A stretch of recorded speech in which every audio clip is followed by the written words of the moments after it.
Janie Weekly, that was my mother, was born on December the 10th, 1930, in the large metropolis of Perdita, Alabama. And that's where she grew up, along with her brother Percy, who went by Buddy, and her sister Lizzie. They all attended Perdita School. In 1950, she married my father, and they lived in Mobile. My father worked civil service at Brooklyn, and in 1955, my father and some of his co-workers all put in a transfer from Brooklyn to Eglin Air Force Base, and they all got the transfer. And so we moved to Eglin Air Force Base, the little town of Valparaiso, and that's where I grew up. My parents attended church. I got to see my mother baptized, and my mother never worked outside the home, but she was always busy with church work. She particularly liked working with children, and she worked with a ministry called the Cradle Roll. My mother died suddenly in 1970. At the age of 39, I was 18 years old, and our home church put a little plaque in the nursery, and it just had her name on it and said she loved little children. I never doubted my mother's love for me. My parents provided a great environment for me to grow up. I was well cared for. I was loved. I lived in a home where my mom and dad respected each other, and they were embarrassingly, openly affectionate with each other. And I'm so proud now that my daughter grew up in a home just like that, and now she and her husband are providing the same loving environment for our grandson. My mother never got to see me graduate high school. She never saw me graduate from college. She never saw my wedding. She never heard me preach a sermon.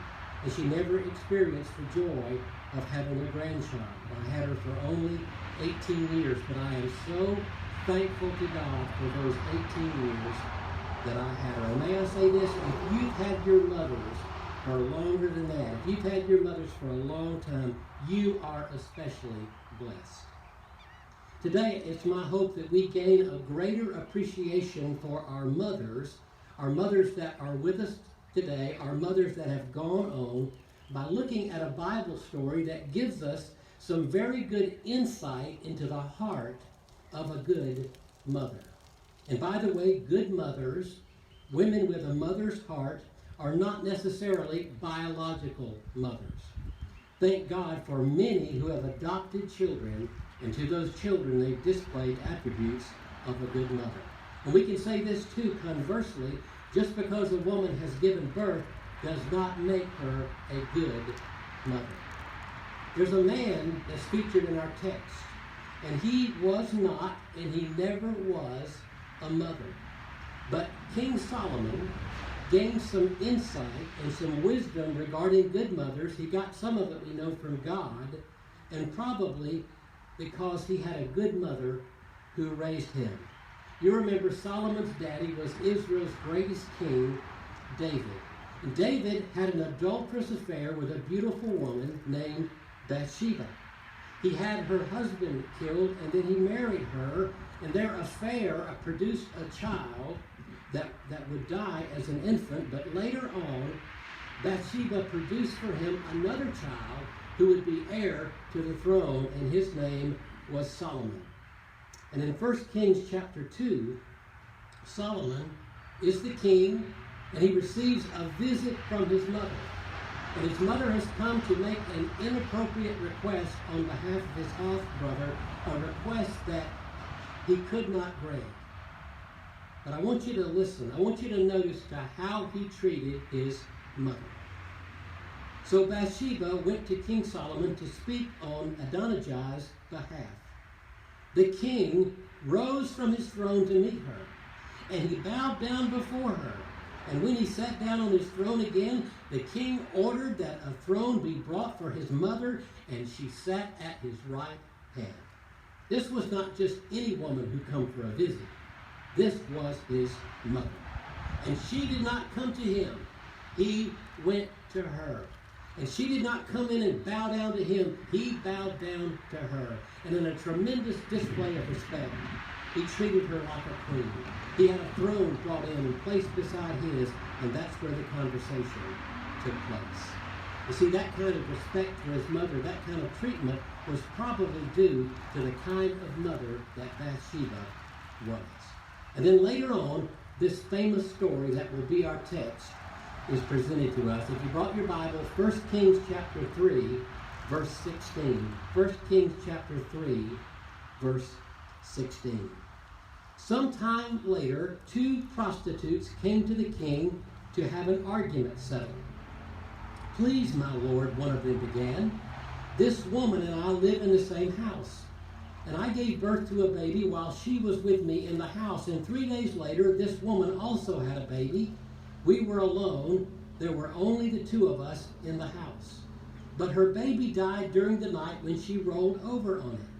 Then she got up in the night and took my son from beside me while I was asleep. And she laid her dead child in my arms and took mine to sleep beside her. And in the morning when I tried to nurse my son, he was dead. But when I looked more closely in the morning light, I saw that it wasn't my son at all." And then the other woman interrupted. "It certainly was your son. The living child is mine." "No," the first woman said, "the living child is mine and the dead one is yours." And so they argued back and forth before the king. And then the king said, "Let's get the facts straight. Both of you claim the living child is yours, and each says that the dead one belongs to the other. All right, bring me a sword." So a sword was brought to the king. And then he said, "Cut the living child in two and give half to one woman and half to the other." Then the woman who was the real mother of the living child and who loved him very much cried out, "Oh no, my lord, give her the child. Please do not kill him." But the other woman said, "All right, he will be neither yours nor mine. Divide him between us." And then the king said, "Do not kill the child, but give him to the woman who wants him to live, for she is his mother." When all Israel heard the king's decision, the people were in awe of the king, for they saw the wisdom God had given him for rendering justice. Father, I pray for your blessings on your word as it goes out today, and we claim your promise that when it's proclaimed faithfully, that it will have the effect that you want it to have. And so, Father, I pray that your word can get deep in our hearts today, and that we can learn the lessons you have for us from this text. So we ask all this in Christ's name. Amen. In the previous chapter, God had said to Solomon, "I will give you a wise and understanding heart such as no one else has ever had or ever will have." Solomon, you're going to be the wisest man who is living today, and no man who comes after you will have such wisdom. Now, this little story of the sword and the baby is recorded for us for the purpose of showing and proving that God honored his promise to give Solomon such wisdom. Now, you need to know this. Solomon was not murderous here. When he asked for the sword, he has no intention at all of killing this child. We know from his command, do not kill the child. The Message has in verse 27, nobody is going to kill this baby. Now, notice how Solomon conducts business. And this is, if you have a lot of wisdom and you have a lot of discretion, this might work. He conducts no investigation. He calls in no witnesses. He never visits the scene of the crime. He has no way of scientifically determining who the real mother is. And so Solomon uses the discretion and the wisdom that God has sent his way, and he is relying on what he knows about the heart of a good mother. And his verdict is going to be based on that. So the sword is just a test. It's a test of the heart, a threat that would reveal the heart of a real mother. Now, we need to know this. In all honesty, Solomon is not trying to discern between a good mother and a not-so-good mother. He's trying to determine who the real mother is. But this story reveals to us a good mother's heart. So what can we learn about the heart of a good mother? Here's a wonderful truth for all mothers. The heart of a good mother is not perfect. The heart of a good mother is not perfect, and it doesn't have to be. For a mother to be a good mother and for a father to be a good father, he or she does not have to be perfect. And the good mother in our story, the real mother, was far from perfect. For whatever reason, whether it was by choice or out of necessity, just like the not-so-good mother, the mother was a lady of the evening. Verse 16, 2 prostitutes came to the king. Now, in the Hebrew language, that word that's translated prostitute could also be translated innkeeper. But that's probably most unlikely, because here are 2 women. Both of them lived in the same house. Both of them had babies. There's no mention of a father. And in the King James Version, it tells us there was no stranger in the house, no adulterer in the house, no customer in the house. Both these women were living in immorality, and they were making bad choices, and yet Solomon is not concerned about that at all. He's only interested in determining who the real mother is. And I assure you, there have been bad women. There have been women who have lived in immorality, but in spite of it all, were still good mothers.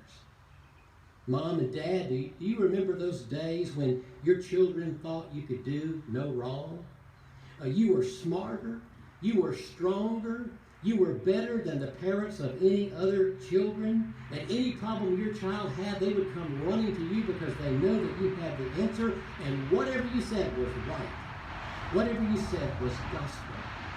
But parents, you know this, there came that day, and it got worse, when a child realized that you were not only imperfect, but you were square, and you were stupid, and you knew nothing about life, and you refused to allow them to participate in cool activities that their friends were involved in. They wouldn't even sit by you in church, and if you took them to the mall, they would stay 10 feet ahead of you or behind you, just in case you were to hold hands or hug or kiss and embarrass them terribly. That way they could pretend that they did not know you. Often a mother's imperfection is in the past. Mothers have sin in their past that they wished had never happened. And God has forgiven that sin, but you know the consequences of sin always remain. And sometimes the consequences of a life of sin equals a lessened ability and lessened credibility with your children when they are caught up in the same sinful activity. You see, parents, it's perfectly okay for you to say, do as I say, not as I have done. Please learn from my mistakes. But there is much greater power in the honest freedom to say, do as I have done. See, what does a mother say when she's warning her children about drugs and alcohol and sex when a child asks if you were involved in those things? And let me just tell you this, none of your business is an admission of guilt. You see, there might come a time for a hard but frank discussion when parents just have to come clean and admit their past faults and share with the children their wisdom that they have gained from those bad experiences. And here's a word for children and teenagers. Although your parents aren't perfect, you can be assured they have your best interest at heart. If they have made bad choices and they have made mistakes, they want better for you. You see, they've been your age. You've never been their age. They've experienced childhood, and they've experienced teenage years. They know about hormones and urges and sex, and they're not perfect. But they're still God-ordained parents for you. They're responsible for you, and they will one day stand before God and give an account, not for how you turned out, because that's on you, but on how good of parents they were. So give them a break. Allow parents to be imperfect, but allow them to have authority over you. Our culture seems to have lost sight of a very important command in Scripture. Honor your father and mother, then you will live a long, full life. The Apostle Paul to the Ephesians, children, do what your parents tell you. This is only right. And to the Colossians, he said, children, do what your parents tell you. This delights the master no end. You see, when we honor our parents and we obey them, it's not only the right thing to do, but it makes Jesus happy. Moms aren't perfect, and they don't have to be good moms. or for you to honor them and obey them. But there's a second characteristic of a good mother's heart that we can learn from this text. The heart of a good mother understands that parenting is a stewardship. It is a responsible stewardship. A good mother sees that child as a gift from God and treasures that child and treasures time with that child. And more than that, she has a desire to be the primary caregiver and to have a natural bond, and she wants to care for her child. No one can take care of her baby like she can. It's almost a possessiveness. She desires to have a special relationship with that child like no one else can have. That is stewardship of parenting. The real mother in our story felt this way. The Bible says the real mother loved him very much, speaking of the child. Literally, in the King James Version, her bowels yearned upon her son. The ancients believed that the bowels was the seat of emotions, the deepest part of us. And so he's talking about a deep, deep down love. It speaks of genuine compassion. That goes along with the stewardship of parenting. Well, because of the conditions she was living under, her living conditions, because of her occupation, the real mother would be able to live in the same house with her baby. But the stewardship of her baby would be lost. And she could not bear that. It was unbearable. That's why she went through this necessary process of going through all the red tape, filing all the paperwork that was necessary, calling in all the favors, taking a great risk to get an audience with the king. This was her baby. This was her responsibility. This was her stewardship. This little boy was her flesh and blood. The initiative for getting a court date was with the real mother, because if there was any chance in having this baby that was hers returned to her, it was worth the trouble. She desired this special intimacy of a mother-child relationship with her baby. Stewardship, parental stewardship, that's part of the heart of a good mother. More than anything else, the heart of a good mother treasures the life of her child. A mother, yes, she wants to care for her child. She wants to be a part of her child's life. But most of all, she honors the sanctity of her child's life. Now, this is a characteristic of a mother's love that Solomon wanted to expose. And he did. One writer said this: Solomon knew he could count on the tender love of the real mother. Her concern for the safety of her child, for her child's life, would surface and identify her. So when Solomon proposed the sword, the real mother, all she had hoped for, all she wanted accomplished, the decision that she wanted rendered, all of that, suddenly none of that mattered. All that she wanted now was that her baby lived. She had a sanctity for the life of her child. Verse 26. Then the woman who was the real mother of the living child and who loved him very much cried out, "Oh no, my Lord, give her the child. Please do not kill him." You know, babies are still stolen today. So mothers need to make sure that their babies are secure. They need to know who's caring for their babies when it's not them. So this truth about the sanctity of a child's life has a much wider application to us today as it speaks of safety issues today. So what's some practical applications of this principle of the sanctity of life? Here's one. Parents must be diligent in being informed regarding the safety of toys and supervised playing environments. Children need to be disciplined to stay off streets and out of dangerous places. And when you say stop, parent, it's important that that child stop. And if not, he needs to learn a lesson of obedience on his little hind end. Use an approved car seat and put your child in it. You know, every once in a while, I'll still see a pickup truck riding down the road in the back with a bunch of children. Mothers, never let your child be in that. Parents, if you smoke, stop. And if you can't stop, don't smoke around your children. Secondhand smoke is proven almost as dangerous. If you're pregnant, don't smoke, don't drink, don't use drugs, don't have a baby born with an addiction. And mothers, listen, There is absolutely nothing wrong with a good spanking or a good whipping, but don't physically abuse your children. And do not enable that child's father or your husband to do that. If there's abuse, get law enforcement involved.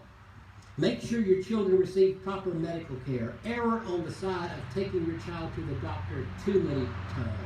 Get your children vaccinated. Ensure a proper diet for your children.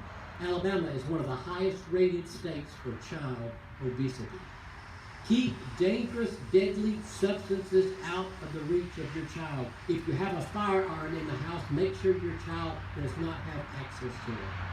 Don't leave children in a car while you're shopping at the grocery store, even if it's locked and even if the engine is running with the air conditioner on. Don't do it. Watch for signs of addiction and get your child some help. And mothers, here's one straight from our text. Do not sleep with your baby. This was a supposition of the real mother who was also sleeping at the time. Verse 19, her baby died during the night when she rolled over on it. Now, of course, this is not an exhaustive list when we talk about safety or sanctity of life. But if we are good moms and dads, we're going to value the life of our child and we're going to prove it by our actions toward it. And maybe say this too. There's something that's even more important than life, and that is eternal life. Parents, ever since the creation of man has had an obligation to use whatever influence he or she has to pass on faith to their children. We need to make sure that we do that. And so the good mother treasures the life of her child, but we can expand it further. The heart of a good mother values the life of not just her child, but she values the life of all children. And this we learn from the negative example of the other mother. When presented with Solomon's solution, her response is, all right, he will be neither yours nor mine, verse 26, divide him between us. Now, we'd have to say that was a pretty cold statement, especially after the real mother had already agreed to let her have the baby. And our thoughts, when we read this story, we kind of want to focus in on the sinister nature of what she did. She stole a baby. But we have to think about this. Her baby had died. A baby that she loved, a baby that she wanted. She was grieving. She was desperate. And ladies and gentlemen, desperate people do desperate things. And most of us cannot understand what she was going through, but some can, because some have been through the emotions of losing a child, whether it was a baby or a child or a teenager or an adult child. And only people who've experienced that can know the hurt. Experts say it's the toughest loss to deal with. It's a loss that all of us fear, none of us want to ever experience. So there are some out there that can understand what she did, understand why she stole this baby. Some of us can somewhat understand. But what's beyond our understanding is what she said and what she was willing to allow happen, because she revealed that she did not value the life of this little boy that was not hers. She was angry, she was envious, she wanted satisfaction, but none of that justified splitting a baby in half. Parents, we must value the life of our children, all children. Any child in danger is some mother's baby. Now, in many nations it's worse than it is here, but there surely has been a great decline in our nation regarding the sanctity of human life, especially the life of the unborn. There are organizations out there, well-organized entities that are overly concerned about the well-being of animals. Now listen, I'm an animal lover. I think animals should be well-treated. Save the manatees. Free the lions and the elephants from those cruel circuses. And we turn on our TV and we see these sad pictures of dogs and cats that are being abused, appealing for donations. Yet some of these same groups that value the sanctity of an animal do not value the life of the unborn. And even states that are very strict and have strictly enforced laws regarding the rights of and the protection of children don't extend those rights to the unborn. And the Supreme Court says that's just fine. One thing I've observed from all this coronavirus pandemic is a person who's been on the news regularly is the governor of New York, Cuomo. And I was impressed that he talked about the value of life and how it's worth doing all these things and doing without all these things just to preserve one life. But he still believes that abortion is okay. That's not right, is it? One writer said, currently many political leaders defend the need to protect kids in schools, tightening up security, but allow for the unborn, the most powerless in society, to go unprotected. Unfortunately and statistically, the most dangerous place for a person to live in our United States is in the womb of a woman.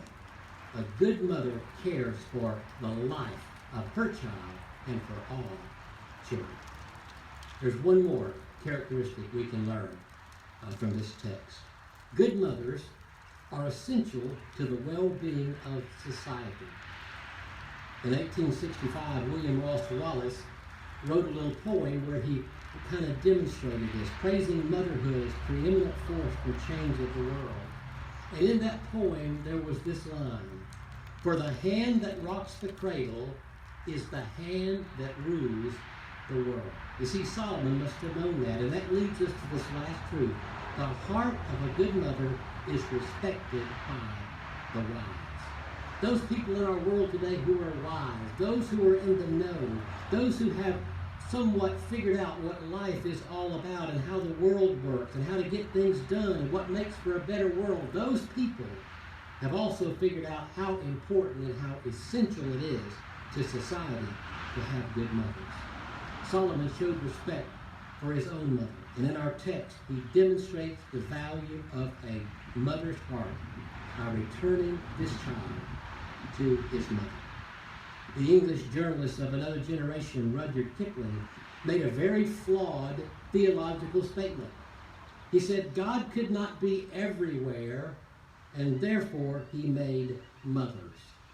Doctrinally and biblically incorrect and way off base, but the lesson is right on. Surely throughout the history of man, God has known the power of a good mother's heart, and he has relied upon the hearts of good mothers to give order and stability to this world and to ensure there will always be a new generation of people who are loved and cared for in the right way. And you know what that means, don't you? It means we all have a debt to our mothers, and we should all be thankful to God for placing within women the heart of a good mother. Praise God for our mothers. Father, thank you for this time that we've shared together today. Father, thank you for this little story that you preserved, and Father, for the truths that we've been able to extract from it. And Father, I pray that you'll give us a greater appreciation for our mothers and what we've learned today. We ask all this in Christ's name.